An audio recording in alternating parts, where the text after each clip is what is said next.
gue belain di bawah. Banyak yang mempertanyakan ke gue loh, gue pasang badan di Jakarta dan di banyak tempat. Pada saat kita sampaikan itu, justru waktu itu gue ditantang. Ya kamu jangan kasih saya masalah. Apa solusinya? Ini siapa yang nantang nih? Ketua Dewan Pembina? Iya.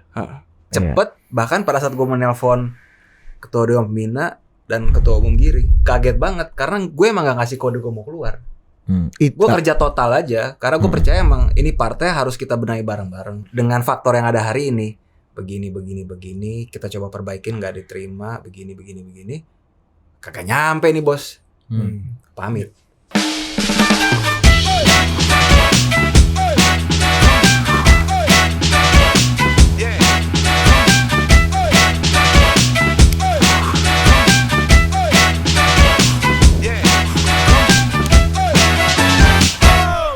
Oke, welcome to Total Politik ya. Dan hari ini kita sudah bersama Dewan Jenderal.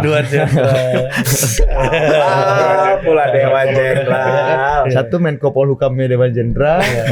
Satu apa? Jaksa Agung. Makin kacau framingnya ini. Kawan ini makin Ini kacau. versi. Makanya kan lu Dewan Jenderal kan versinya yang lawannya, gue nggak mau bilang PKI ya. Lawannya kan menganggap itu Dewan Jenderal. Betul. Iya nggak? Kacau. Satu ada Sution nih. Satu.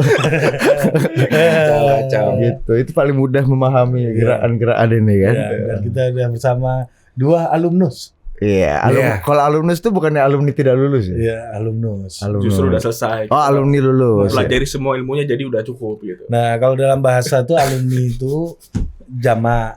Alumnus itu singular. Oh gitu. Ya. Oh, gitu. Tahu siapa. Jadi dua alumnus sudah tepat itu. Iya, Dua sama alumni. Betul. Sama kayak politisi dan politikus. Ya. Nah. Politisi jamak, politikus itu orang. Orang. gitu. Oh, politikus itu orang. Iya, jadi lu tuh politikus Profesi. Golkar. Oh, gue politikus. Lu politikus Saya ini politisi, Perindo. gitu. Kalau kalian semua politisi. Iya. Oh, gitu. Oke. Gitu.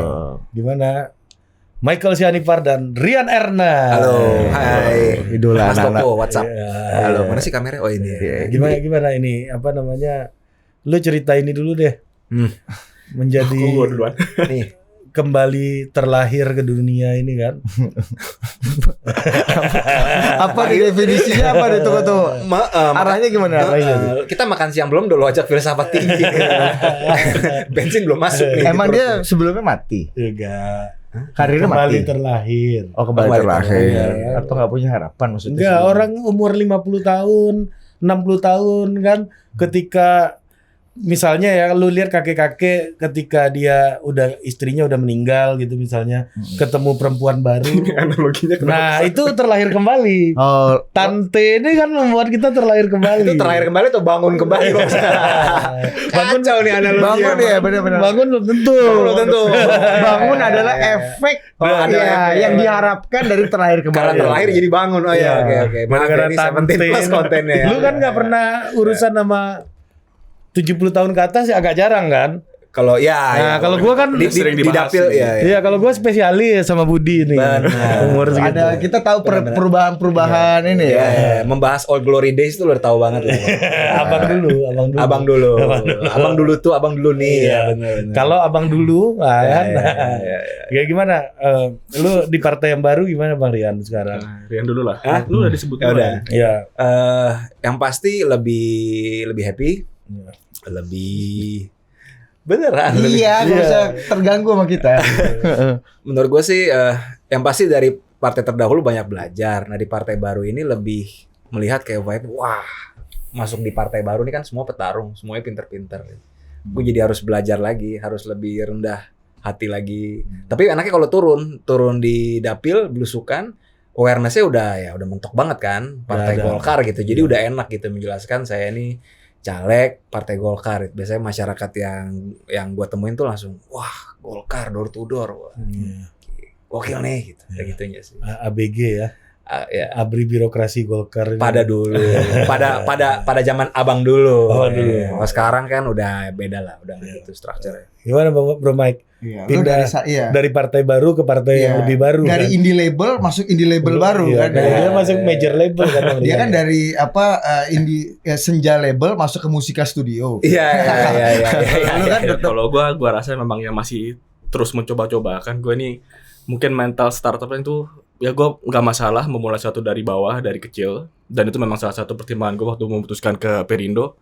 Karena gue ngeliat ruang berkembangnya masih besar gitu, masih banyak ya. Gue masuk ke sana dapat banyak kepercayaan, dan sekarang sebenarnya memang gue jauh lebih fokus untuk memikirkan masa depan. Jadi gue udah fokus ngebangun aja, mempersiapkan gebrakan-gebrakan berikutnya gitu. Memikirkan masa depan. Visioner emang. Iya. Kawan gue Mike. Apa sih tunggu. Gue fokus sekarang, gue fokus memikirkan masa depan. Artinya lu merasa di rumah yang lama lu nggak punya masa depan? Atau nggak fokus? Atau nggak fokus? Jago ini. Nggak. Gue jujur gue nggak ngerti. Lu kan masuk ke kalau gue nih masuk Totpol, gue sama Ari build Totpol. Itu adalah tangga masa depan gue dan Ari gitu. Itu udah gue siapkan. Begitu, iya gak sih? Iya. Menikah, ya kan? Lu menikah, itu masa depan lu kan? Yang kemarin apakah gimana maksudnya apa sih? Ya kita kan kalau ngambil keputusan tuh harus ngelihat konsekuensi. Dan kemudian apakah keputusan yang kita ambil ini manfaatnya apa, mudaratnya apa, dan ya kita melihat peluang-peluang gitu.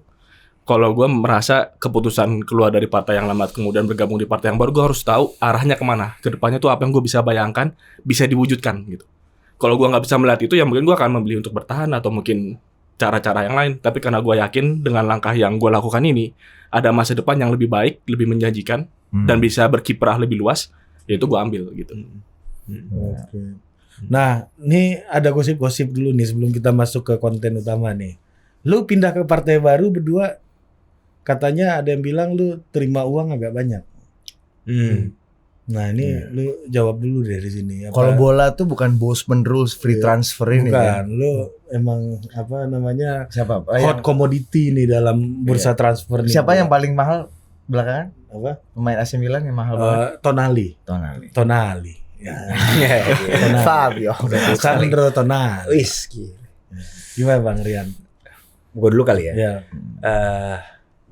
Jujur, masuk di Partai Golkar, memang gue nggak berharap dapet uang sama sekali. Yang gue harapkan adalah dikasih kesempatan untuk berkiprah aja di Golkar untuk maraton panjang di politik. Sama sekali nggak ada uang. Dengan terus terang gue sampaikan nggak ada sama sekali uang mahal. Justru pada suatu ketika pada saat transisi, ya Michael juga bareng gue lah, masa transisi kita keluar gitu, ada beberapa partai lain yang manggil ngobrol dan ada semacam ya komitmen lah ya, nantinya ada uang, ada segala macam. Tapi buat gue, kalau gue mau nyari uang emang gak di politik. Nyari uang tuh gue emang di sektor swasta. Makanya gue agak rapi, misalnya gue mesti ngantor gitu ya. Jadi masuk Golkarnya gue udah seneng banget tanpa ada uang. Dan happy, maraton lah partai kedua dan terakhir. Insyaallah. Kalau Bang Rian gue ada kasus juga kemarin tuh. Apa? Soal uang-uang ini memang dia agak Dia valid. portofolionya mengagumkan lah soal itu. Ada aneh, tanda kutip aneh lah nih orang. Iya. Lu bagus aja, lu ini aja sesuai dengan apa yang diomongkan itu yang lu lakukan. Gitu. Integritas dia agak teruji. Itu gue sama Ari bersaksi tuh. Muka gue merah, udah lanjut. Muka gue mulai merah. Dia kalau ngomong kemenangan belum tentu valid, tapi kalau ngomongin integriti, gue akui dia MTI dia. Iya, rumus menang lo belum tentu valid, Bos. Betul. Iya, Door to door tanpa bla bla bla. Nah, enggak usah ajar aja. Lu kalau ngajarin kemenangan itu belum tentu valid juga. Correct.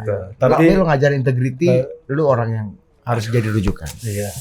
Waduh, enak banget gue udah ngeliat dari zaman dulu kerja bareng. Iya. Waktu di balai kota. Bareng Rian ini kita kan berdua. yang ahli hukumnya nih. Jadi semua surat-surat yang ditandatangani sama bos kita itu, mau itu SK gubernur, pergub, itu harus direview dulu. Bos lu siapa sih yang gubernur? Pak Anies kan? Ya gubernur sebelumnya. Sempat terdiam. Dia kan sama Pak Anies kan. Kalau Apa bangga bos lu jadi gubernur? Kan udah tahu dia stafnya Ahok berdua. lu mancing sih nih. Tapi kan dia dekat sama Pak Anies juga dia. Balik. Formula E. Oh iya. Belum tentu bos dong. Itu kan bosnya Ara. Iya. Oh enggak. Tapi kayaknya makin banyak gosip ini nih. Orang diskualifikasi jadi banyak nih seru nih. Tapi ya bareng. Iya, jadi ya balik lagi, memang gua sama Rian ini kan sebenarnya kita udah memulai karir politik kita tuh di awal pada saat kita kerja sama-sama di kantor gubernur. Iya. Justru ya jujur aja itu tempat kita dulu mendapat banyak inspirasi. Dan akhirnya memutuskan untuk melangkah, kita sama-sama lanjut ke PSI. Jadi pertama kali gua sama Rian ketemu ini bukan di partai kemarin. Iya, 2012 Tapi justru, ya. Iya, dari 2012. Kampanye. Bahkan pada saat sebelum bos kita dulu terpilih. Iya. Dari masa kampanye. Iya, Pak Ahok dong. belum. Jokowi Iya, Basuki. kenapa Iya, sih bilang Jokowi Ahok. susah banget sih ngomong Pak Ahok? Oh enggak, gue udah sebut tadi Pak Ahok. Ya. Lu- Jadi sebelum Pak Ahok terpilih, kita dulu udah bantu-bantu kampanye. Betul. Dan kita sempat kerja juga di kantor gubernur. Jadi kita udah memahami kerja eksekutif itu seperti apa. Bedah anggaran, masalah kepegawaian, Jakarta Smart City, semua banyak hal yang kita kerjain. Tapi gue memang ngeliat Rian ini di dalam tim itu orang yang paling saklek kalau udah bicara aturan. Iya. Jadi ya kalau bicara integritas sih gue yakin sama Rian. Meskipun belum tentu kompatibel sama politik ya. Nah itu kan Saklek sekarang kan ya, itu ya. Hari ini Iya, Indonesia. politik Iya, hari. iya. Tapi gue rasa kita berdua dimanapun kita berada, mau itu di PSI, mau sekarang di Golkar, gue di Perindo, semua langkah politik kita ini, gue masih yakin bahwa ada satu kesamaan visi. Dan bahkan walaupun sekarang beda partai, tadinya gue jujur aja berharap bisa satu partai lagi. Betul. Likewise. Ya, sebenarnya bukan cuma sama Rian, sama Samara, sama yang lain, kita ajak-ajak semua. Tapi lu upayain waktu itu Mike ya. Iya, gue Lu berharap. makelarnya waktu itu ya. Jujur aja, memang gue dulu berharap bahwa perjuangan kita ini jangan sampai berhenti begitu aja gitu. Kita harus bisa ada langkah-langkah berikutnya. Kalau bisa bareng, kenapa enggak? Tapi lu dulu tapi- kan memang bawa Rian ke Perindo juga kan? Berupaya lah. Iya, gue sempat yang ngajakin pasti. Iya. Ya, karena ya teman baik gue lah dan gue Iya. tahu Rian selama ini kayak gimana. Oke. Tapi kita menghargai keputusan masing-masing. Jadi pada saat kita ngambil keputusan, pada akhirnya Rian memutuskan ke partai yang lain, gue di partai ini, oh ya udah gitu. Ya. Lu ini mewadahi Rian dan teman-teman lain setelah mereka keluar dari PSI, baru lu wadahi, lu jembatani dengan Perindo misalnya atau peluang-peluang lain, atau lu dari dalam udah mulai bangun jembatan juga nih buat mereka untuk exit gitu, Mike? Sebenarnya yang pertama kali berusaha bangun jembatan itu bukan gue atau Rian. Bahkan sebelum kita memikirkan keluar tuh udah banyak teman-teman yang lebih dulu sih sebenarnya gitu pada saat itu udah Siapa mulai misalnya? komunikasi. Ya adalah, maksud gue kalau nyebut nama gak enak juga ntar dipanggil besok sini. Jadi panjang kontennya. Panjang. Jadi Iya. mengakar nih, menggurita Iya. kontennya. Bagus, airtime panjang. Iya. Ya tapi balik lagi prinsipnya adalah kalau filosofi gue berpolitik sekarang, ya tentu gue di Partai Perindo gue akan mengupayakan yang terbaik bahwa Perindo ini bisa menjadi gerbong di mana gue bisa bawa pemuda-pemuda, politisi baru lainnya, dan kita bisa bawa wajah dan budaya baru. Kalau itu gue masih yakin gitu. Tapi gue sadar sekarang bahwa perjuangan itu nggak bisa hanya mengandalkan satu partai saja. Kalau hanya mengandalkan satu institusi, institusi itu bisa naik, bisa turun, bisa sesuai harapan, bisa tidak sesuai harapan. Pada akhirnya kita kalau put all our eggs in one basket, resikonya jadi besar. Jadi pada saat ini gue melihat ada Rian di Partai Golkar, ada teman yang lain di partai yang lain, ada teman gue juga di Demokrat dan seterusnya. Itu justru hal yang bagus. Bahwa kita bisa mendorong transformasi ini dari partai masing-masing. Tapi komunikasi antara partai, antara politisi muda di berbagai partai ini harus kita tetap bangun. Oh, jadi kayak kaukus muda lintas partai itu lu punya ambisi untuk bangun itu juga ya? Those kaukus atau community Ya, itu gue ya? rasa sih ini bukan ambisi tapi ini kesepahaman bersama. Karena pada saat kita ketemu kumpul-kumpul nih politisi muda dari berbagai partai, ya kita sadar bahwa ada tantangan bersama. Kita masih muda, masih mencari tempat di partai kita masing-masing. Dari sisi modal juga masih kesulitan, cari panggung dan seterusnya. Tapi ada satu niat, masih ada satu idealisme yang kita mau perjuangkan gitu. Dan ini jangan sampai kalau orang berjalan sendirian, ya dia pasti akan luntur dengan kondisi di dalam institusinya masing-masing. Betul. Nah, kita harus bisa saling jaga. Betul. Karena nambahin, karena kalau di berpolitik Indonesia tadi bagus sih Budi bilang ya, politik Indonesia hari ini. Kalau mau jaga idealisme di kultur politik Indonesia hari ini emang Berat. lelah, capek. Ya. Jadi kalau kita sendiri doang di satu partai atau berdua bertiga tuh capek dan jenuh. Makanya enak sekali-sekali Lu kita kenapa ngumpul. nggak mau diajak sama Michael ke Perindo? Gue lebih perhitungan soal gue ngelihat perspektifnya institusi. Ini kan selalu percaya orang, percaya institusi. Pada saat Michael ngajak gue ke Perindo, itu bahkan ya gue meyakini Perindo tuh adalah wadah yang lebih baik daripada rumah kita yang pertama. Meskipun ini mungkin anti mainstream ya, orang kayak what gitu. Tapi dari perspektif gue yang gue lihat memang lebih baik Perindo saat itu. Tapi gue ngelihat institusi yang emang lebih panjang lah. Karena gue berpikir pindah cukup sekali lah. Nanti pindah-pindah kayaknya nggak oke juga dibilang. Tuh loncat lah apa. Jadi sekali aja. Nggak kayak Pak Ahok ya. Yuk kita buka. Tuh, dia belum jawab pertanyaan yang sama tadi. Iya. Si Mike. Ya, gue gabung ke Perindo juga sama. Gue sebenarnya tidak diberikan spesial apapun. Gue dikasih kantor, fasilitas untuk bisa kerja. Dan di sana gue bahkan udah kumpulkan banyak teman-teman pemuda, bahkan beberapa ketua BEM ya, ketua BEM beberapa universitas negeri. Manik yang cukup tuh lu besar. yang ngajak ya berarti ya?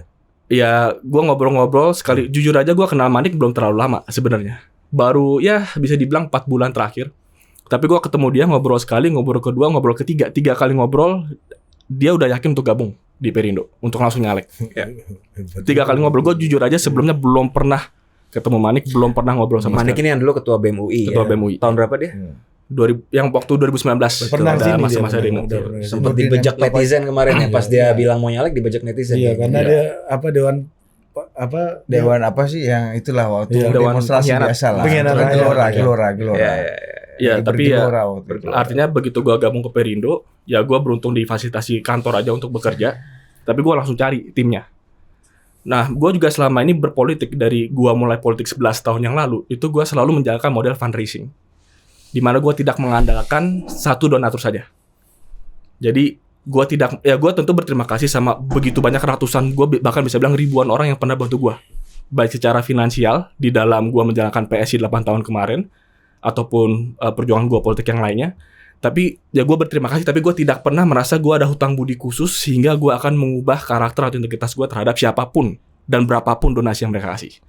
Tapi dari Perindo sendiri sejauh ini sih gue belum dapat uang buat kampanye, buat pergerakan Rp1 pun, karena gue pindah. Tapi gue di sana melihat bahwa ada sistem meritokratis yang lagi dibangun. Artinya nih, misalkan ada tugas program-program, sekarang kita ada program kartu asuransi yang sedang kita galakan. Kalau itu operasional yang menurut gue masih wajar dan standar, dan itu nggak gede juga gitu. Tapi untuk pergerakan gue lainnya, termasuk untuk kampanye gue pribadi di 2024, gue fundraising. Tanggal 29 Agustus nanti gue lagi mempersiapkan satu acara fundraising yang gue berharap bisa kick off kampanye gue. Tapi gue mau menunjukkan bahwa walaupun ya gue harus akui gitu ya, gue yakin pasti banyak orang berpikir gabung ke Perindo, bosnya HT, konglomerat dan seterusnya, pasti semua nyaman. Tapi gue di dalam Perindo gue mau menunjukkan bahwa gue masih punya mandiri, gue bisa mandiri, gue masih bisa punya independensi. Tentu gue hormat sama ketum gue, sama HT, bukan berarti gue mau gaya-gayaan, enggak gitu. Dan lo nggak nolak bantuan kalau mau bantu misalnya, kalau Pak HT bilang udah Mike, udah capek. Dan jujur aja berkali-kali Pak HT nanya ke gue, Mike, mau dibantu apa? Tapi gue selalu bilang, Pak, saya masih bisa gerak sendiri. Staff dan tim yang saya bawa ada beberapa yang full time nih. Saya masih bisa, Pak. Ya kalau sekarang masih ya. Kalau tahun depan, beberapa tahun dari sekarang gue nggak tahu. Tergantung dari operasi politik dan yang sedang gue lakukan. Tapi kalau per hari ini sampai ke, gue masih membayangkan beberapa bulan ke depan. Moga-moga sampai setahun ke depan pemilu selesai, gue masih bisa mandiri. Karena gue berterima kasih banyak jaringan pendukung. Yang bahkan gue di partai yang baru pun mereka masih dukung. Berarti udah melekat ke Mike ya berarti. Nah, kita buka dulu video. Oh nih langsung main course nih. Tadi appetizer. Dari appetizer, oke. Mainkan lo. Jadi politisi itu jadi kayak kuliah kehidupan gitu. Wah iyalah bro. Belajar dari banyak orang. Kita gitu. bisa melihat bahwa semua orang itu pokoknya gini, tidak ada kawan, tidak ada lawan, semuanya kepentingan itu di situ tuh. Jadi ya udah. Katanya lu pernah hampir dikudeta juga dulu. Iya, mak. Dikudeta sama politisi kritik dan timnya. Tapi lu maafkan, nggak ada nanti personal. Ya nanti personal, Games of Thrones saja kan. Ya kan. Kita lihat wah nih FM ini potensinya besar ya kan. Mengkudeta kita ini. Orang lagi lebaran liburan dia malah mengkudeta. Kita semua lagi lengah, bagi-bagi THR. Dia konsolidasi. Makan rendang, dia sibuk sendiri. Konsolidasi. Iya kan. Padahal waktu itu kita juga yang memperjuangkan beliau di staf khusus. Ya, Mas Giring ya aman. Aman kok, Valdo nggak mau kudeta lah. Dan memang pelakunya itu orang-orang yang keluar dari PS ini. Ren Ernest. Sangat terlibat. Sangat terlibat itu dokumen-dokumen hukum kan Rian Ernest paling paham. Oh gitu. Rian Ernest, Michael, ya bahkan gue bisa bilang leadernya Michael Sianipar untuk itu. Dia gitu. mengkonsolidasi Termasuk gue diajak karena sebagai jembatan. Tapi mungkin karena gue yang tersisa di top of mind Giring Ganesa adalah Valdo Maldini. Karena yang lain udah keluar. Gimana nih? Leadernya bos, ternyata let call untungnya Mike nih. Coba Pemimpin gerak ada ini serius nih Mike. Ya, yang pasti kalau urusan antara Bro Giring sama Valdo, ya itu antara mereka berdua lah, gue nggak ikut-ikutan gitu. Kan Ini timnya, antara mereka. katanya. Timnya. Iya. FM dan timnya berarti lu under. Lu Ini keren berdua kalau untungnya Valdo apa lu gitu kan Iya maksudnya. kan? Timnya itu siapa? Kita tanya sama Valdo. Ternyata Ya, bahkan ya Rian sebagai penyelia hukum ini Iya, ya, Ini lagi supervisor timnya iya terbangga, gitu betul. Nih, Michael. yang kedua Michael. Bahkan Michael dianggap sebagai leader of opposition ya, leader gerakan ya. Lihat Koluntung. Let kalau untuk gitu ya. Muammar Gaddafi-nya ini kan. Gimana, Mike? Iya.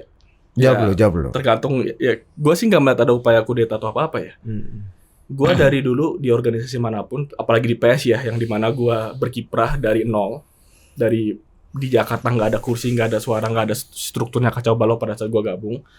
Ya gue berusaha membangun partai ini dengan sebaik mungkin. Itu 2017 ya bos ya. Ya gue gabung 2015. Gue memang bukan pendiri di 2014 akhir, tapi ya gue sangat tahu lah, sangat paham sejarah PSI berdiri.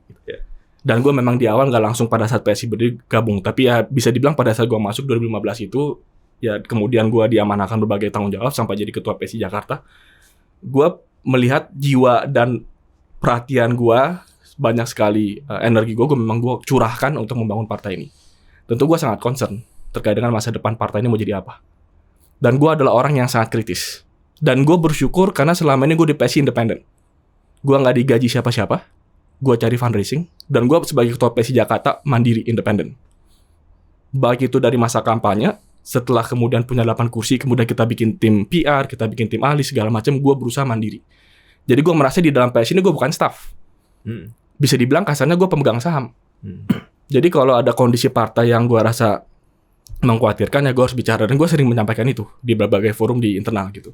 Jadi gue rasa kalau upaya kudeta sih enggak. Gue bisa dicek bahkan cek aja di dalam internal PSI Jakarta pada saat gue jadi ketua DPW. Pada saat itu Giring jadi ketua umum.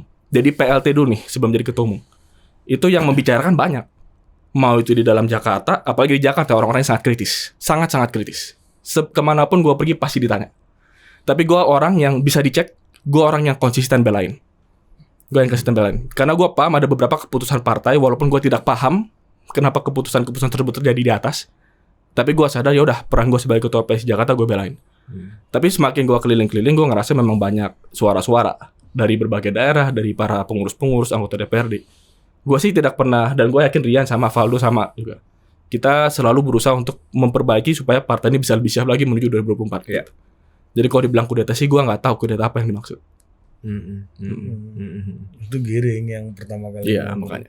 Nih, tapi bahkan spesifik loh Mike, apa namanya Lebaran, gerahannya ketika orang lagi lengah, konsolidasi daerah. Ini kan maksud gue agak, maksudnya bukan cuma melakukan kritik dan internalisasi problem gitu ya, tapi ini ada movement gitu. Upaya mobilisasi. Nah itu paling mas bahasanya. Ya. Emang nggak ada upaya mobilisasi? Kalau dari gue ya, gue nggak tahu kalau pengalaman dia. Kalau gue sih karena gue kebetulan ketua Jakarta ya, dan PSI Jakarta itu kan ya punya mesin sendiri. Dan pada saat itu ya karena punya 8 kursi ya. Maksud gue bukan bilang karena guanya pribadi gitu, tapi dilihat lah. Jadi dan gue termasuk ketua PSI DPW yang sering ke daerah-daerah. Karena gue merasa punya tanggung jawab untuk membantu memberikan semangat kepada teman-teman di daerah. Dan gue pada saat itu juga sempat punya posisi di DPP. Gue jadi ketua DPW DKI. Gue juga merangkap ketua bidang direktorat lah istilah kita ya. Bidang pembinaan legislatif. Jadi mengkoordinasi kerja dari 70 anggota DPRD. Jadi gue banyak keliling ke daerah-daerah. Jadi kalau dibilang gue mengkonsolidasi, gue rasa itu bagian dari tugas gue untuk keliling ke daerah-daerah. Untuk nampung aspirasi mereka. Jadi kalau ada keputusan-keputusan di dalam partai yang mungkin ya banyak kritis dari dalam, ya gue harus denger gitu. Dan mereka memang melihat gue sebagai tempat curhat. Balik lagi, yang justru punya pemikiran-pemikiran perlu ada perubahan drastis di dalam partai itu bukan gue yang pertama. Karena gue waktu itu fokus Jakarta. Gue fokus Jakarta aja udah berat banget pada saat itu. Tiap hari, kita tiap minggu rapat, gue harus ngedorong supaya ada press release, pernyataan, mengkritisi gubernur sebagai oposisi. Jadi ya, tapi pada saat gue keliling-keliling, ya mereka merasa bahwa hal konsolidasi organisasi yang seperti di Jakarta lakukan itu, seperti yang mereka juga harapkan gitu. Dan kondisi kita ya salah satu indikator paling utama kan survei. Dan gue juga sempat bikin survei di internal Jakarta yang hasilnya jujur aja sangat mengagetkan. Kalau survei nasional ya udahlah 0, berapa persen ya gua rasa itu tanggung jawabnya DPP nasional. Oh iya. Iya, Yang ada kejadian tempo itu. hari itu ya. Iya, jadi kita juga pernah ada survei Jakarta, level Jakarta. Hasil PSI Jakarta 0,7%. Dengan situasi 7 kursi. 8 kursi. 8 8 kursi. kursi satunya di Satu kan- PAW tapi nggak kejadian lah. Satu kan off ya. Ya jadi 8-1 bisa dibilang. Enggak dikasih tuh sama Prasetyo Edi sampai sekarang. Ya. Kok nggak kita sama Om P? Ya enggak. Sampai Om P udah nyalek DPR RI, Bos. Om P udah bikin sahabat Om Pras.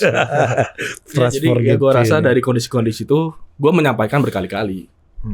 Selama gue rasa lebih dari setahun gue udah sampaikan kritik-kritik yang menurut gue bagian dari tanggung jawab gue sebagai ketua DPW DKI Jakarta. Gitu. Tapi komunikasi dengan DPW lain terjadi nggak, Mike? Maksudnya komunikasi kita Iya. apa namanya? Nih prihatin juga nih gitu. Kita lu gimana? Lu prihatin juga nggak? Gue prihatin di Jakarta nih survei gitu-gitu. Ada nggak Ya pembicaraan itu? kalau Atau- dari seingat gue dan pengalaman gue justru lebih banyak dari mereka yang curhat ke gue. Karena pada saat gue turun ya gue sebenarnya kan dianggap sebagai, gue nggak tahu lah, mungkin dianggap oh ini ketua Jakarta nih berhasil bawa Jakarta gimana gitu. Jadi mereka unek-uneknya mereka tuh banyak disampaikan ke gue. Jadi gue rasa kalau dari sisi itu gue bisa melihat, memahami concern yang dimiliki teman-teman di daerah gitu. Nah, itu bukan mobilisasi tapi kegiatan kritis lu ketika lebaran itu yang disebutkan oleh Giring itu sampai sejauh mana waktu itu, Mike? Iya. Sehingga itu bisa didefinisikan kudeta. Kalau kritik hari-hari kan lu udah biasa. Gua tahu, gua sering dengar lah dari Valdo, dari yang lain-lain, Michael mengambil posisi yang berseberangan dengan DPP, bahkan lu pernah dipanggil sama DPP PSI juga, gua pernah dengar ceritanya, dan Biasa aja, normal dan ya. beberapa di media juga kan waktu itu juga sempat Iya. keluar kan lu melakukan kritik kan. Ada di Terutama terkait misalnya di bagaimana Tempo juga ada tuh beritanya waktu itu gue baca gitu. Nah, tapi terkait Mas Anies gitu misalnya. iya. Nah, tapi itu sejauh apa sehingga itu bisa didefinisikan sebagai sebuah kudeta gitu. Ya kalau yang terjadi sebenarnya gue berusaha menyuarakan ya poin-poin yang udah kita kumpulkan itu dari teman-teman, banyak yang menyampaikan ke kita. Gue waktu itu sempat kepikiran bahwa hal-hal seperti ini harus diketahui oleh pengambil keputusan tertinggi di partai. Dan di PSI ini sebenarnya ya pengambil keputusan tertinggi di PSI bukan DPP gitu, tapi di Dewan Pembina. Oh. Jadi gue rasa kalau ada hal-hal yang sudah sangat strategis, gue rasa sudah saatnya disampaikan juga kepada Ketua Dewan Pembina. Dan waktu itu ya memang kita memang kalau rencana ketemu sih ya gue tiap kali kalau misalkan ke Singapura kemana ya ketemulah sama Ketua Dewan Pembina kan. Tapi ya memang waktu pas kejadian itu justru kita yang diajak ke pas lebaran itu justru kita yang diajak untuk ikut ya. Valdo memang yang mengkomunikasikan juga gitu. Dan gue sama Valdo sama Asmi ketua DPW Banten yang juga udah keluar, udah gabung di PDIP sekarang. Asmi Abu Bakar. Ya. PDIP Ya, memang sempat ya kita akhirnya ketemu sama Ketua Dewan Pembina gitu. Di Di Padang. di Padang. Karena memang diajak kebetulan lagi lebaran jadi balik pulang kampung ke Indonesia, mampir ke sana ya udah kita diajak ketemu juga. Jadi kalau soal timing dan segala macam bukan kita gerasa gerusu kayak gimana sih, enggak. Justru karena kebetulan ada waktu dikasihnya pas saat itu ya udah. Justru kita yang jadi nyesuaiin waktunya gitu. Karena kita paham lah beliau sosok yang sibuk gitu. Kalau peran Valdo di mana tuh dalam situasi ini nih? Nah, ini penting nih. Gimana, Mike? Peran Valdo. Jembatan apa gimana nih?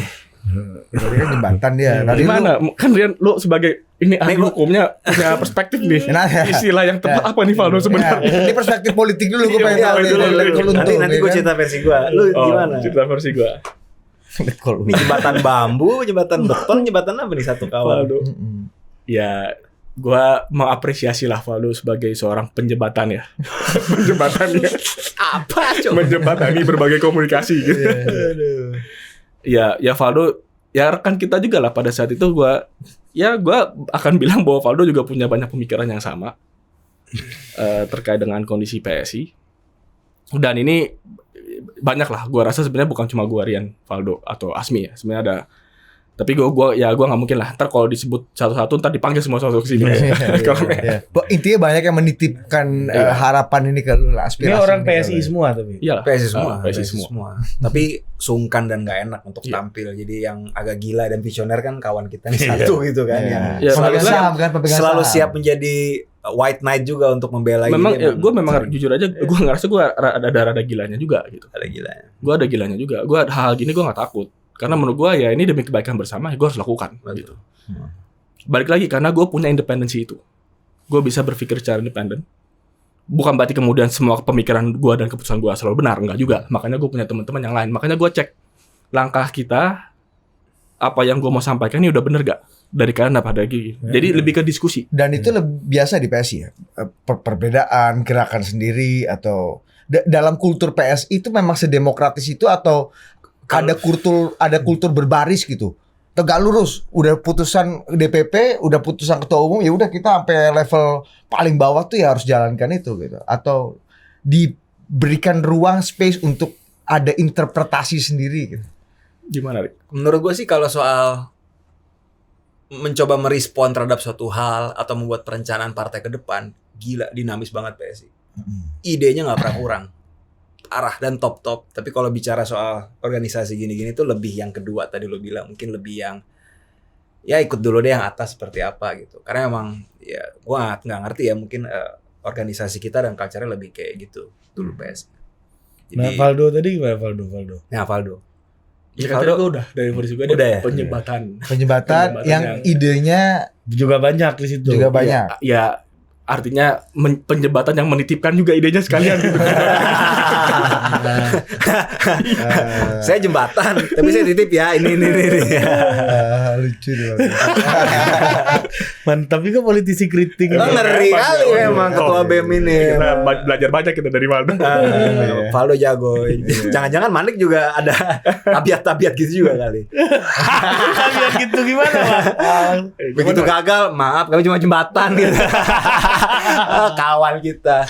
Tapi kalau dari gue gini nih, yang bedanya gue sama Michael adalah kita sama-sama kritis ya. Bedanya Michael ini lebih gila, lebih independen. Kalau gue di PSI itu gue digaji bos. Jadi gue tuh digaji oleh DPP dan bahkan pada saat gue purna tugas dari istana, asisten staf sus presiden, yang memperjuangkan gaji gue tuh adalah Ketum Bro Giring. Jadi dua-duanya ini teman gue. Dua-duanya gue respect, pekerja keras, ini pekerja keras, Giring pekerja keras. Dan di hari itu pada saat misalnya Michael dan teman-teman mulai ada diskusi gitu ya, ngobrol-ngobrol, gue tuh udah di dalam di DPP. Iya. Dan sudah melihat plus minusnya organisasi kita. Dan gue mencoba merubah dari dalam. Hadir rapat DPP weekly, akhirnya juga dikasih appoint jadi sekretaris Bapilu DPP. Jadi gue kerja aja sekuat tenaga. Tapi kan kalau lihat serius ya. iya, tapi kan tadi ada 1, 2, 3 orang, 4 orang yang oke, tapi kan ini harus lebih mantap lagi. Nah begitu Michael bilang, Yan kita gini yuk, kita coba lebih berperan aktif di dalam. Oh gue senang banget. Giring teman gue, Michael teman gue, dan dari lama 2012 gue kenal dia. Jadi nggak mungkin gue kacang lupa kulit. Michael nih sahabat gue di politik sampai sekarang gue percaya.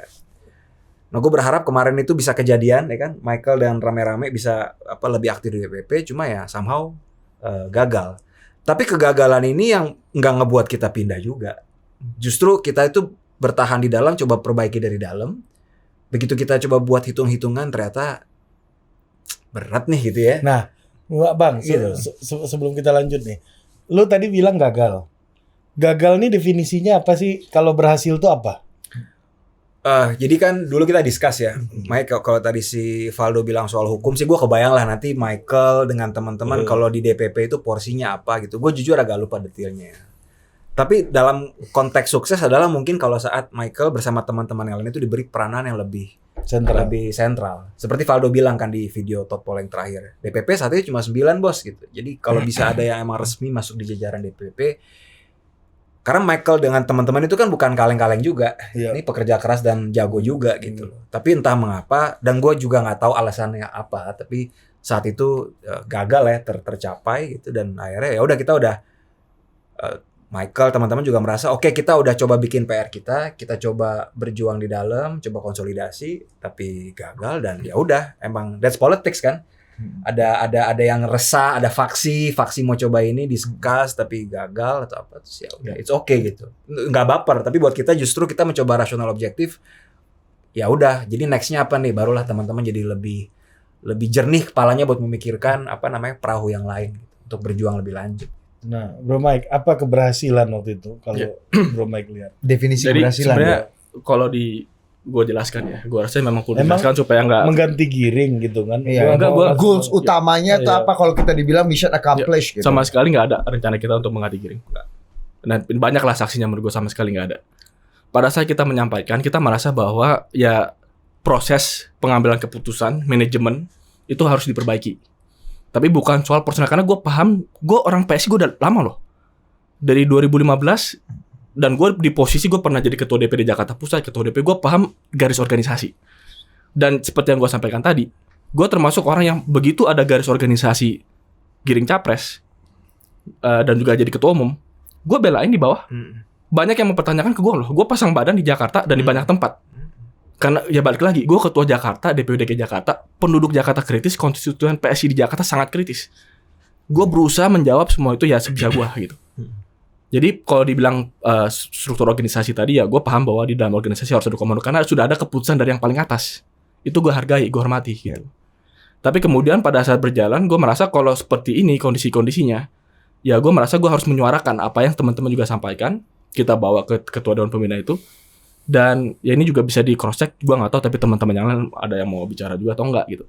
Tapi karena ada bahasa-bahasa kudeta, gue merasa perlu gue clarify bahwa tidak ada niat untuk mengganti individu di dalam, tapi untuk memperbaiki iya, dan cara memperbaikinya bagaimana kita serahkan kembali kepada ketua dewan pembina. Kita serahkan, ada Asmi juga saksinya, tapi gue kalau sebut gini ntar Asmi diajak lagi sini, gue nggak tahu dimotong apa. Udah pindah mungkin lebih udah pindah. Kalau masih di dalam kita sebut, nah kasihan. Jangan. Kalau yang teman-teman di dalam kita nggak usah sebut lah. Masih ada yang di dalam sekarang selain ada. jembatan ini. Masih. Ya karena kita lumayan gila juga berani keluar dari partai untuk punya pilihan-pilihan yang lain. Nah tapi balik lagi, Iya masih dalam Ivaldo tadi. Ya, selain jembatan. Selain jembatan. Ya tapi gue lanjut lagi. Ya, Suramadu. pada saat kita sampaikan itu, justru waktu itu gue ditantang. Ya kamu jangan kasih saya masalah. Apa solusinya? Ini siapa yang nantang nih? Ketua dewan pembina? Iya. Apa solusinya? Udah kalau gitu kamu bantu beresin. Dan itu proses yang kemudian berjalan beberapa bulan, di mana akhirnya gue sebenarnya ditawarin jadi ketua harian. Ya kayak TGB-nya Perindo lah, kira-kira gitu di PSI. Kayak Dasko-nya Gerindra atau Dasko-nya Gerindra gitu, untuk bisa bantu benahin. Dan ini satu hal yang kita balik lagi setelah ada pesan seperti itu kita konsolidasi lagi. Jadi kalau dibilang berhasil gagal ya memang relatif, tapi jujur aja beberapa bulan berjalan gue merasa bahwa sepertinya udah kusut gitu. Ya jujur aja gitu, bahkan orang seperti gue ngerasa wah ini kayaknya tantangan-tantangan di PSI udah cukup kusut gitu. Pada saat gue kemudian mau dan teman-teman yang lain juga mau diberikan mandat, gue tapi tidak merasa, ya gue balik lagi ya, gue akan ungkapkan juga bahwa perlu ada kesadaran secara organisasi bahwa perlu ada pembenahan, ada refleksi internal gitu, bahwa ada hal yang harus dibenahi. Tapi pada saat gue tidak merasakan cukup itu dari dari lingkungan tertentu di dalam partai, gue ngerasa ya kalaupun gue jadi posisi apapun di dalam partai, kalaupun teman-teman yang lain juga ada peranan apapun di dalam partai, ini worth it atau enggak? Atau sekedar ya kasarnya buang waktu gitu. Dan di titik itulah gue memutuskan gue nggak jadi. Gue udah ditawar ketuaan, gue nggak jadi deh. Gue merasa ya udah gue sampaikan kepada teman-teman dan teman-teman memahami itu. Gitu. Habis itu gue merasa ya lebih baik gue mulai mencari langkah politik gue selanjutnya apa. Dan gue putuskan keluar dari PSI. Oke. Cuaca apa yang bikin akhirnya, gue gak mau bilang ini gerakan, tapi upaya ini akhirnya stop. Sampai lu bilang oke, enough, udah. Kayak kita sampai sini aja deh. Gak bisa lanjut nih bro, gagal kita. Gak berhasil nih kayaknya, ya udah kita serahkan pada status quo. Artinya status quo ini ya kekuatan yang masih established gitu. Ya pada saat kita melihat dari berbagai hal yang kita lihat respon-respon dan seterusnya bahwa keseriusan untuk membenahi diri ini sepertinya tidak cukup besar di level berbagai pimpinan gitu. Jadi gue ngerasa kalaupun gue masuk ke sana, ke DPP, ketua harian, gue udah di DPP, sempat di DPP juga gitu. Tapi kemudian gue ngerasa, ya tapi kalau di sini bergerak sendiri aja gitu, ya ada teman-teman tapi nuansa auranya tidak menghendaki ada perbaikan. Ya gue ngerasa ya udahlah gitu. Buat apa gue buang waktu? Gue nggak mau sekedar punya jabatan tapi kemudian otoritas menjalankannya itu juga harus ada kesadaran dulu nih. Otoritas itu legitimasi itu urusan kedua. Secara hukum gitu ya. Tapi yang secara pertama dan prinsipil adalah kesadaran ini diakui nggak? Berbagai yang kita sampaikan jangan sampai kesannya bahwa ya itu ada bahasa kudeta kan seolah kesannya adalah ini hunger for power. Iya, ini masalah kekuasaan doang nih. Ini masalah individu doang. Padahal enggak. Ada isu-isu substansial. Karena merebut posisi ketum kayak belum saatnya juga gitu. Ya, buat Michael, Rian, Valdo even emang lebih soal memperbaiki fungsi-fungsi di dalam aja itu. Ya kita sadar kok pemilu udah deket. Sehingga karena Michael itu makanya gue juga memutuskan ayo deh Mike. Karena menurut gue fokusnya di fungsinya bukan cuma power only gitu. Enggak. Kita enggak kayak gitu. Harusnya udah terpenuhi kan. Artinya lu berdua dapat representasi yang cukup prominent, yang cukup sentral di DPP. Kalau memang tujuannya nggak mau ganti ketua umum ya, itu bukannya udah bentuk kompromi dan upaya untuk bisa menjembatani ini, Mike, atau menjawab keresahan ini? Ya, ketika lu menurut diberikan power. Ya ini gue memang masih belajar sebagai politisi juga gitu ya. Tapi kalau gue balik lagi, gue bukan melihat legitimasi legalnya itu sebagai hal yang paling penting. Ya hal yang paling penting adalah esensinya dulu apa. Kalau sekedar jabatan-jabatan ini legal dikasih-kasih ya. Tapi kalau esensinya tidak diakui gitu, gue nggak mau sekedar gue mau melakukan dengan teman-teman gitu ya, mendorong ada perbaikan-perbaikan manajemen isu-isu yang diangkat. Tapi kita selalu dianggapnya apa kudeta apa segala macam pergerakan-pergerakan. Artinya itikat baik kita ini tidak diakui. Dan ini mungkin gue terlalu idealis kali ya. Gue rasa mungkin ada bodohnya juga. Kita terlalu idealis gitu. Pada saat gue merasa itikat baik kita ini tidak diakui. Padahal kita capek loh. Beda kalau kita digaji. Kalau gue misalnya digaji terus gue capek-capek ya udahlah gitu. Tapi ini gue punya andil yang menurut gue tidak insignifikan juga terhadap membesarkan partai, apalagi di Jakarta. Tapi kemudian kalau gue menyampaikan hal-hal yang kita kan partai yang suka mengkritisi orang PSI. Masa mengkritisi diri sendiri, self criticism tidak kita lakukan? Masa anti terhadap kritik di dalam? Kalau itu seperti itu, ya ini kenapa pada saat gue keluar, gue tidak mengelaborasikan, tapi ya poinnya adalah pada saat itu gue tidak mengelaborasikan. Adalah gue merasa jiwanya sudah tidak sama seperti partai yang gue bayangkan di awal. Gue di PSI karena idealisme. Kalau itu sudah tidak ada, ya udah ngapain gue lama-lama. Ya. Serius sekali topiknya. Iya, apa indikatornya lu menganggap jiwanya ini udah berubah, orang-orang ini nggak mau ada perubahan lagi? Padahal jabatan struktural udah dikasih ya. Kalau kita bicara, ini kan gini bos. Kadang-kadang orang dikasih jabatan, mental dan proporsi dan capability-nya juga nggak sanggup untuk mengambil jabatan itu. Akhirnya dia nggak pakai kekuatan itu. Ada yang dengan satu jabatan ketua harian itu, lu bisa, kalau lu memang punya mental dan punya keinginan untuk berubah, dengan jabatan itu lu bisa do something a lot. Sebelum gue ketemu sama harian tuh gokil bro. Lihat aja kayak Bang Dasko dan TGB di Perindo dan Bang Dasko di Gerindra. He used the power gitu. Iya, jadi sebelum gue ketemu sama ketua dewan pembina dan lain-lain itu, gue juga sebenarnya ada diskusi. Ya, tentu teman-teman yang di internal PSI, gue juga ada diskusi dengan teman-teman yang sudah keluar dari PSI. Gue sempat tanya, lu kenapa keluar? Dijelaskan, yang mungkin orang-orang tersebut tidak pernah menjelaskan di publik, tapi dijelaskan ke gue. Gue bilang ke teman-teman ini yang keluar, kenapa kalian pesimis bahwa kita bisa perbaiki? Dan banyak dari mereka menyampaikan, ngapain Mike, udahlah, gue tahu kok, buat apa capek-capek. Tapi gue waktu itu masih berusaha, tapi memang pada akhirnya sampai ke satu titik, ya ini keputusan gue pribadi, gue nggak mau, makanya ada teman-teman yang bertahan, gue dukung, yang bertahan di PSI gue tetap dukung, sampai sekarang ya komunikasi masih kita jaga. Yang keluar kayak Rian, kayak yang lain-lain, Asmi dan lain-lain juga ada gitu. Tapi ya memang ini kan gue orang yang pakai gut feeling juga ya, dan gue rasa yang pakai itu bukan cuma gue. Kalau gue pribadi keputusannya kayak aneh sendiri, ya mungkin gue bisa jadi salah membaca.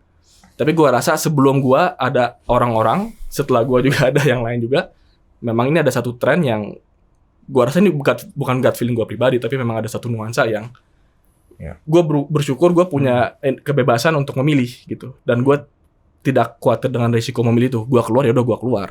Gue cari partai baru, Dan ini kan soal pilihan ya bos. Pilihan. Bukan soal benar atau salah. Bukan berarti yang masih dalam itu salah atau apa, enggak juga. Ini soal pilihan aja kok. Kayak Michael punya visi mau ke depan ngapain, Rian punya, Samara punya. Jadi Dan nggak mungkin cuma karena satu event atau satu faktor terus kita keluar. Itu namanya stupid aja tuh ya, politisi yang nggak matang sama sekali. Dan kalau bicara kudeta itu kan lekat dengan insubordinasi. Lu pengen ambil alih kekuasaan sangat asli kasar betul gitu. Iya, hostile take over lah kudeta itu kan. Gitu kan. Iya. Tapi lu nggak merasa itu karena mungkin salah satu basisnya lu sudah mengkomunikasikan dengan pimpinan tertinggi di partai gitu. Semua gerakan ini, semua upaya ini lu udah informasikan atau kasih kode-kode tipis aja? Gue sudah informasikan, dan kalaupun ada detail yang gue tidak informasikan, kan ada jembatan. Si jembatan ini punya peran itu juga. Suramadu ini. Makanya Suramadunya ini bagaimana ini Suramadunya? Aduh. Makanya. Tapi seru lah, bagian dari sejarah lah. Jadi biar teman-teman dapat perspektif lain soal ini. Jembatan ini nggak berfungsi secara optimal atau gimana menurut lo, Mike? Ya, kita hormatilah Bro Valdo ini teman yang baik.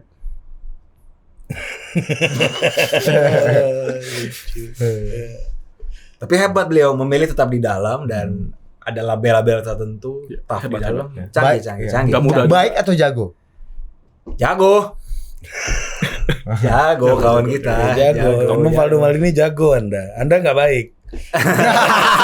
Jago ya. Gue tahu ujungnya kan mesti lucu-lucuan doy. Iya, gue tahu ujungnya akan ke sini. Baik apa jago? Kocak. Seru lah, bagian dari sejarah lah. Menarik. Pokoknya kita cinta pertama di politik, kita sudah fight abis-abisan di dalam lah. Dan begitu kita pamit kita udah puas lah. Gak ada merasa kayak pas keluar, what if kita dulu gini, what if. Kayaknya enggak ya Mike, kayaknya segala macam daya upaya udah dilaksanakan. Tapi lu khusus lu Bang Rian ya, gue dengar informasi, lu sebelum menyatakan resign dari PSI itu, sorenya lu masih meeting sama DPP kan? Masih, jadi gue sampai hari terakhir masih, karena gue berpikir profesional. Gue digaji, gue tahu PSI banyak PR, gue kerjain semaksimal mungkin. Jadi pada saat gue keluar bukan karena sentimental baper, gue cuma emang lihat di atas kepala, di atas kertas, objektif gue begini, visi gue ke depan begitu. Enggak, ya udah nggak usah baper, lo pamit Yan gitu. Jadi gue pamit sangat cepet, bahkan pada saat gue menelpon ketua dewan pembina dan ketua umum Giri, kaget banget karena gue emang gak ngasih kode gue mau keluar. Gue kerja total aja karena gue percaya emang ini partai harus kita benahi bareng-bareng. Tapi begitu di titik udah nggak bisa, kebetulan juga Michael bawa gue ke sebuah meeting, ngobrol-ngobrol, buat gue ya udah ini saatnya gue pamit, gitu profesional. Saking jagonya lu menyembunyikan upaya lu cabut ini ya, jadi nggak ketahuan. Kayaknya lumayan sih. Banyak berarti gue jago nggak baik. Nggak, tapi ada yang bilang juga ethically bukan wrong ya, ethically incorrect lah. Apa yang lu lakukan gitu, karena ya lu harusnya nih misalnya nih, gue kalau udah mau keluar dari total politik ya gue nggak, minimal gue mangkir 3 minggu lah dari hadapan Ari ya kan. Jadi tondo-tondo ethically incorrect ya. Tapi perspektif gue adalah gue tuh sebenarnya lahir itu dari law firm, corporate law firm. Dan sangat biasa buat kita masih kerja, bahwa tiba-tiba sore surat resign National Star tuh disampaikan. Oh, ini masalah latar belakang ya. Iya. Jadi justru kultur gue adalah gue nggak pernah mau baper, gue dikasih target, gue fight kerja. Begitu nggak bisa ya dengan baik-baik juga. Saya pamit, bukan pamit tiba-tiba kayak tai lu semua gitu nyebarin berita jelek. Jadi bukan konten ini, gue berusaha tetap baik sama partai lama dengan segala plus minusnya karena profesional aja. Bukan mau ngeprank aja, emang itu standar etik kerja lo di situ ya. Mungkin teman-teman dari culture lain melihat kayak tai banget nih Rian yang langsung cabut gitu. Buat gue sih ya justru ya gue no drama, gue nothing personal, gue cuma pamit karena ya sudah cukup gitu, udah tuntas gue kerja di sini, saatnya gue melangkah tempat lain, keluar dari zona nyaman. Karena kalau gue bertahan, sorry ya, gaji gue lumayan. Otoritas gue lumayan, gue ketua LBH, Direktorat Hukum Advokasi, gue punya anak buah 3, gue sekretaris Bapilu, DPP, gue bisa lah mempermainkan itu buat menambahkan power. Jadi sebenarnya dan bahkan pada saat gue full time di PSI sejak 2022 awal, gue udah bilang ke Bro Giri, Tum, gue kerja full time di DPP, tapi FYI, gue nyaleknya DPRD ya Tum, gue nggak mau nyalek DPR RI ya. Ini 2022 awal banget. Jadi gue menyampaikan bahwa gue mau di DPRD aja, gue mau dapat kursi nih buat ngetes karakter gue di dalam sistem. Jadi udah enak banget kalau bicara nyaman, empuk udah enak, tapi bukan itu yang mau gue cari kan. Tapi lu juga nggak ngasih, apakah lu nggak mau ngasih kesempatan mereka juga untuk do something juga untuk fulfill your ini ya. Karena kan gini ya, kalau penyakit gitu ya, kita pengennya yang paling kita hindari adalah serangan jantung atau stroke, langsung kita nggak bisa kasih pertolongan apa-apa. Kalau penyakit bisa dideteksi lebih awal, kan bisa ada kemoterapi, masih ada pengobatan, sehingga ada upaya perbaikan. Apakah lu nggak memberikan kesempatan itu ya? Di dalam rapat-rapat internal itu, hal-hal yang menurut gue cukup substansial dan basic udah pernah gue sampaikan juga dalam rapat.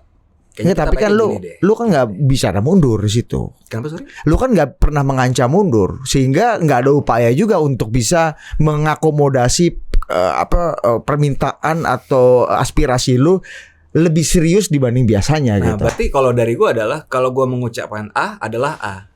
Akan aneh adalah kalau gue mengucapkan A tapi harus pakai jurus-jurus drama supaya gue didengerin nih. Gue style gitu. Biar naik gaji. Termasuk kalau kan gue kerja sama orang juga, kalau di bawah gue kerja bilang aja, gue akan absorb semua omongan lo tuh full, nggak gue diskon. Jangan sampai gitu. Kok gini ya, terus gue harus ngegas gitu. Kalau nggak gue keluar nih minggu depan gitu. Buat gue nggak gitu sih. Jadi lebih soal style aja sih, sama kultur. Gitu. Nggak ada yang benar, nggak ada yang salah. Tapi itu pelarian. Kira-kira apa yang membuat lu memutuskan itu? Apa lu ngerasa udah cukup? Itu kan biasanya kalau kerja di law firm, ya gue udah pernah pegang kasus yang nilainya ratusan miliar nih. Saatnya gue cari tangkapan yang lebih besar kalau di law firm ya. Kalau di PSI ini apa ya? Orang biasanya cabut dari law firm itu, yang gue pahami ya dari teman-teman gue yang resign dan termasuk gue yang resign itu, pasti kita membayangkan projection kita ke depan, proyeksi kita ke depan. Kalau kita menganggap politik sebagai sebuah karya, kita punya proyeksi kan. Dan hari ini ada kantor namanya partai politik gitu, partai politik PSI itu, partai politik apa gitu. Kalau kita udah buat proyeksi ke depan dengan faktor yang ada hari ini, begini, kita coba perbaikin, nggak diterima, begini. Kagak nyampe nih bos, pamit. Di dalam segala hal lah, di kantor juga demikian, partai juga demikian. Jadi kita tahu, kita acknowledging ada kekurangan di partai ini, kita coba perbaiki secara baik-baik, no drama, no ngehe gitu. Begitu proyeksi udah nggak dapet, ya pindah kita. Karena ya ini karir sih. Dan pada akhirnya kalau politik kita nggak dapet kekuasaan, kita nggak bisa ngerubah apa-apa juga. Jadi pamit bye-bye ya. Nah kalau lu kan agak drama nih sebelum cabut di mic. Oh ada drama ya? Iya, kan jadi ada sempat kemoterapi dulu. Oh, dia ada MSG dikit kayaknya. Jawab nih pakar licin. Drama yang mana dulu nih? Drama yang mana? Iya inilah puncaknya kan kudeta gagal ini kalau bahasanya.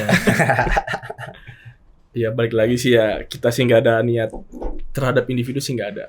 Gua melihat Bro Giring sebagai sosok yang sebenarnya orang yang sangat baik. Iya. Karakternya ya. Kerja keras. Ya pekerja keras di kantor. Gue cuma sangat menghormati Bro Giring dari sisi beliau sebagai seorang individu dan karakter. Tapi pada saat gue melihat PSI sebagai organisasi, gue harus berpikir lebih luas dari sekedar individu. Dan itu gue selalu tekankan di dalam kita diskusi tim, ini bukan masalah personal gitu. Kita juga bukan orang baru di organisasi. Ya kita masih muda lah. Tapi gue udah 11 tahun di politik. Kita juga pernah kerja di kantor Gubernur DKI Jakarta yang menurut gue juga di sana konflik-konflik dan hal-hal yang kita hadapi sehari-harinya juga gila-gila juga gitu. Kurang gila apa dulu Jakarta pada saat ya banyak hal yang dilakukan ya pada saat pemerintahan Pak Ahok waktu itu. Ya jadi ini bukan soal personal gitu. Jadi gue sih juga berusaha untuk ya menekan drama. Makanya gue kenapa baru keluarnya Desember. Ya gue berusaha kayak Rian walaupun gue tidak seprofesional Rian lebih top gitu. Gue harus akui. Tapi gue berusaha itu cara profesional untuk mundur ya. Kalau lo cara politis ya. Kalau gue dia lebih politisi dibanding ya, paling politisi Valdo. Karena dia baru Michael, baru Rian paling bawah. Karena Valdo karena dia apa? Dia jago. Karena gak baik. Mampus lo dong. Ya gue kan S1-nya ilmu politik. Iya, lulus kuliah langsung kerja di sama politisi. Padahal Valdo ini S1-nya FMIPA ya, fisika. Iya. Ya jadi apa tadi pertanyaan drama-drama? Ya drama. Gue berusaha untuk seprofesional Rian. Pada saat gue sebenarnya sudah ada keputusannya dalam diri gue sendiri untuk keluar tuh ya bulan Juli kayaknya. Tapi gue ada 3 hal dan ini gue bahas kok. Ini bukan gue keep sendiri. Gue bahas ke beberapa orang di sekitar gue. Ada 3 hal yang gue harus tuntaskan sebelum gue keluar. Pertama verifikasi. Kalau gue keluar pada saat lagi kritis-kritisnya verifikasi. Oh ini verifikasi buat peserta pemilu. Peserta pemilu. Ya verifikasi partai. Gue sebagai ketua DPD DKI Jakarta, gue harus pastikan dulu PSI lolos verifikasi di Jakarta. Supaya nggak ada kesan bahwa tugas gue nggak selesai. Jadi gue selesain.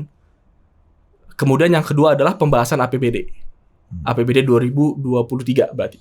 Gue juga mau mengantisipasi jangan sampai ada kejadian-kejadian yang besar.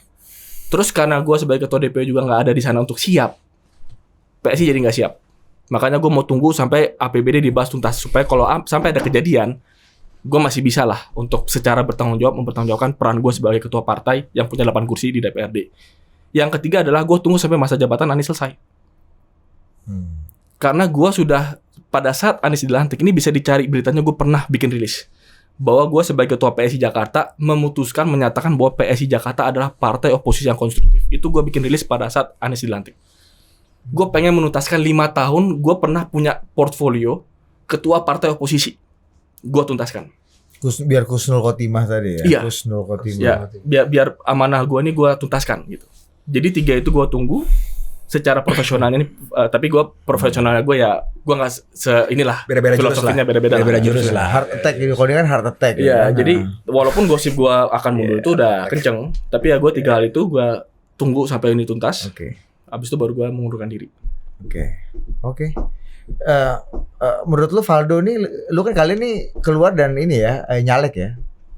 Lu DPR ya? DPRD juga. Dapil mana? Dapil 3 Jakarta Utara. Nah, lu apa ya? Gua DPRD DKI Dapil 5 Duren Sawit Kramat Jati Jatinegara sekalian. Iya pasti. Ini pakai ruang lah. Ini ruang untuk sama kalian itu, Bos. Jualan. Golkar. Saran lu buat temen lu yang jago ini Valdo Maldini nyalek enggak dia? Saran lu kepada Valdo. Nyalek lah, Valdo harus nyalek dong. Harus nyalek menurut gua. Kalau harus nyalek? Kalau menurut gua sih ya nyalek lah. Sayang kalau menurut gua ya Valdo jago. Artinya dia nggak nyalek misalkan atau nyalek nggak kepilih pun dia masih survive kayak sekarang kan. Karena jago. Karena jago. tapi gue berharap dengan kaliber seperti Valdo ini jangan sampai tidak punya jabatan publik yang kuat. Dia kalau jadi staff apapun ya, itu kan ditunjuk. 5 tahun ke depan bisa ada yang nunjuk, bisa nggak ada yang nunjuk, kita nggak tahu. Iya, bisa ada orang baru, bisa ada orang baru kegeser, kita nggak tahu. Iya. Tapi kalau dia duduk di DPR atau DPRD, dia akan punya panggung 5 tahun untuk bisa menyampaikan idenya, dorong gebrakan. Betul. Jadi kalau gue berharap Valdo nyalek. Iya.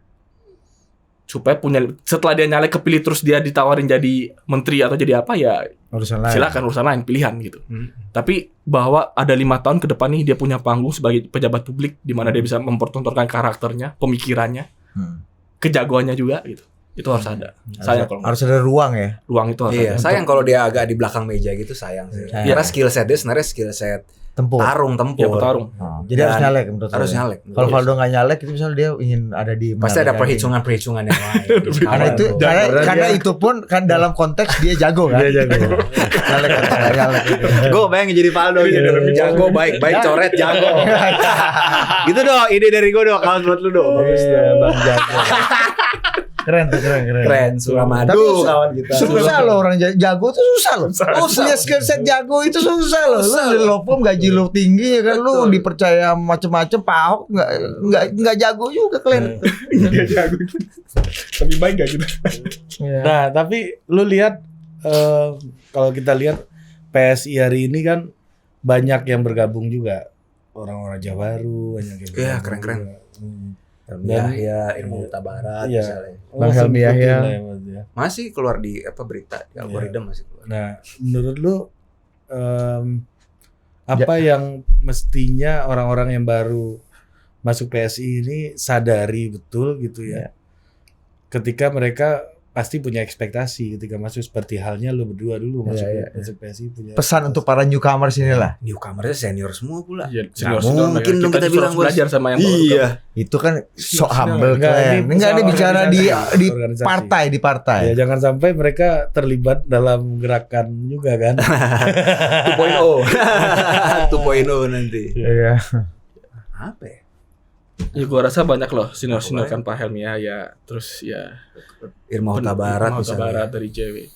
Sama ini pimpinan-pimpinan partai berkarya juga kan banyak gabung.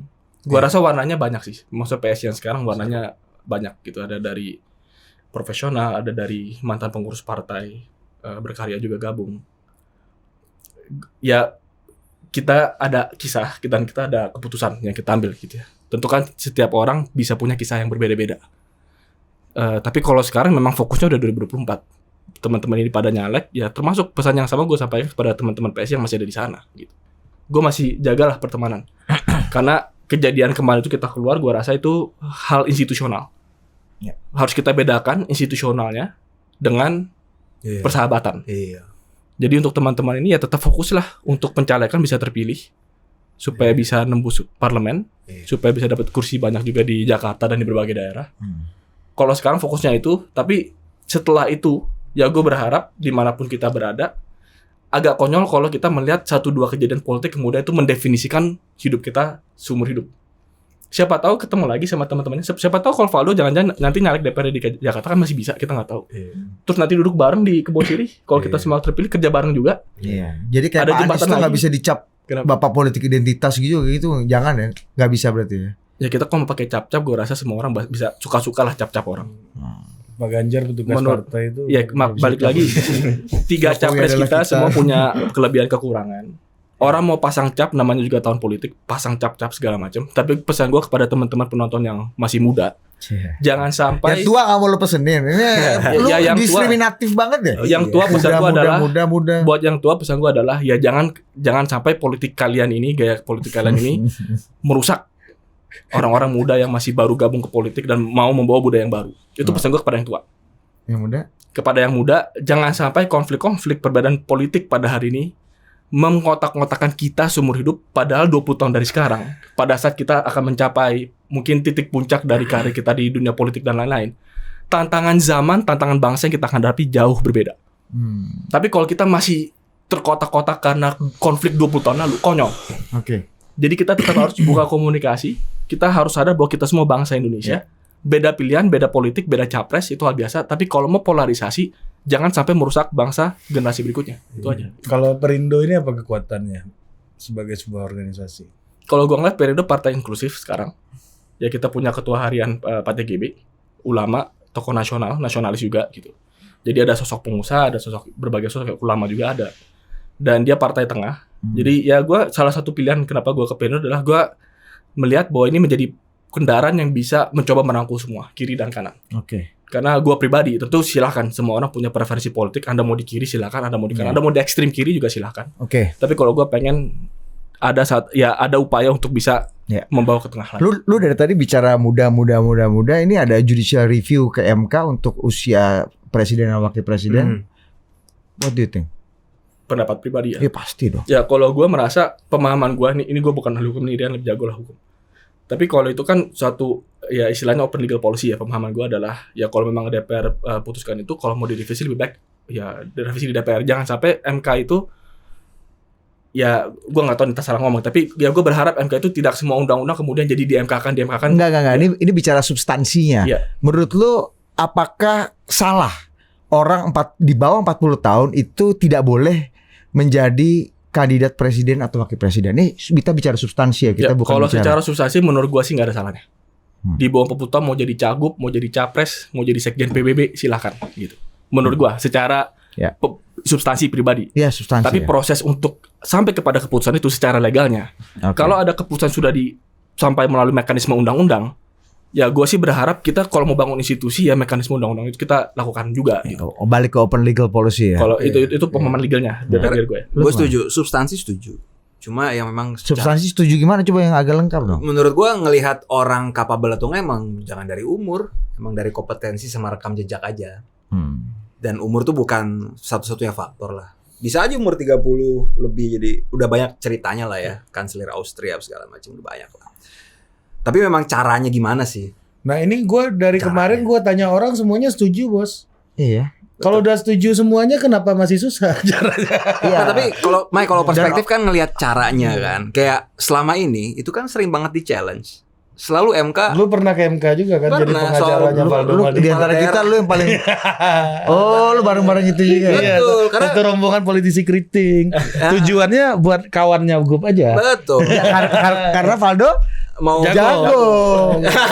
Iya kan? Sebenarnya untuk dia nyagup aja kan? jago dan baik hari itu. Jadi setuju, Diperalat cuma Anda, ya. caranya karena gini, itu sering banget di challenge. MK selalu buang body bilangnya open legal policy. Tapi entah mengapa di pemeriksaan MK kali ini kok kayaknya bakal agak beda nih. Tapi berarti ada bagusnya, mungkin karena PSI yang ngedraft jadi lebih baik gitu. Jadi PSI yang ngedraft itu juga kolega gue di LBH PSI semua. Ya mungkin Kita bagus lihat juga lagi. karena kalau nungguin DPR mungkin nggak sepakat kawan-kawan nih. Makanya kalau mau praksis politik jadi make sense buat dibawa ke MK. Sementara Meskipun akhirnya masyarakat makin melihat MK ini memang lebih tinggi politisnya dibanding legalnya. Kan harus lah ya, politik hukum tuh berkelindan lah. Tapi jangan 50-50 lah, 80-20 lah, 90-10 lah gitu-gitu, Bos. Nah, Ya, ini kok, yang mungkin gue nambahin kalau harapan gue Udah tuh sejam kita ya. ini harus bangun sistem. Banyak keputusan substansi boleh lah kita berdebat setuju nggak setuju, tapi sistemnya tuh gimana gitu. Iya. Kalau mendadak How-to-nya gitu ya? how-to-nya gitu. Kalau kayak undang-undang pemilu kemarin sempat yang soal apa terbuka tertutup bener-bener sampai ujung banget baru ada keputusan dan seterusnya gitu. Yang ini juga soal karena udah mau mendekati deadline capres baru ada gugatan diputuskan. Kita nih para politisi, para semua ketua umum partai dan pengambil kebijakan ya, gue berharap bukan cuma keputusan politis, substansi bisa berdebat, tapi bukan cuma sekedar keputusan politis, tapi kita ini membangun institusi nggak sih dengan langkah-langkah itu, gitu. Itu juga jangan sampai lupa institusi negara berbangsa seperti apa yang kita bangun. Institusi sih. Gue percaya Indonesia ke depan institusinya super kuat sih. Nggak bisa percaya sama 1-2 orang tiba-tiba duren runtuh memimpin gitu. Dibenerin institusi sih. nggak ada Ratu Adil ya. Waduh, nanti gue jawab iya nggak menyinggung yang suka itu. Nggak, itu judul bukunya Gani teman kita. Oh iya. Saya baca, saya sudah beli itu. Siap promosi buku Gani. Dalam politik itu nggak ada ya, Ratu biasanya Adil. kan kalau jalan-jalan pemilihan ini saya percaya Pak ini akan memberikan ini untuk Indonesia Iya. gitu. Bahwa hanya Pak ini yang bisa merubah A sampai Z. Nah, itu Itu kan bahasa Ratu Bahasa- Adil tuh, bahasa Satrio Piningit. betul. Dan itu betul. sih Samara juga ngomong gitu waktu itu. Waktu launching lari itu. Wah. Kami percaya Lari apa beda? Lari. Pas beda juga ngomong gitu. Iya, kami percaya. Iya kan?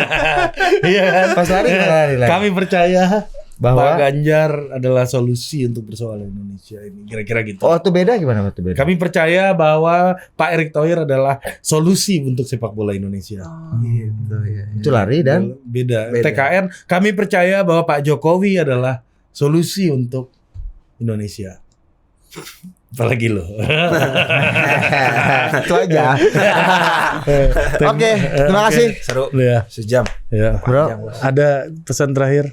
anjing pesan lagi terakhir. Itu tadi pesan terakhir apa buat anak muda? Kata Abun Binatang. Sampai jumpa lagi. Dah.